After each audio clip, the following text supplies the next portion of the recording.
Morning guys, ito yung bago nating gawa, no? Yan. Gaya pa rin dati guys, yung mga ginawa kong stairs is yung mga bricks, no? Pinakat natin ng 3 peraso. Yung mga sizes na gusto natin. At saka yung mga hagdanan guys, na may mga hawakan, yung made of corals. Kapalit ko pa.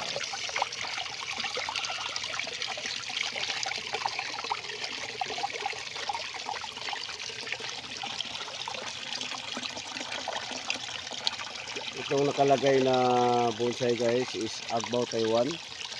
Ayan, kung nakikita nyo mga nasa giliran, it is cuttings ng Agbaw Taiwan yan.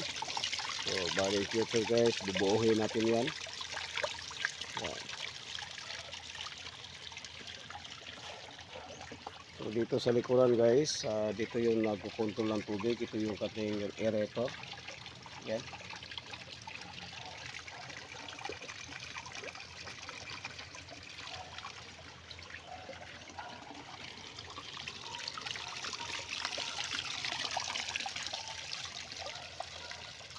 Thank you for watching guys.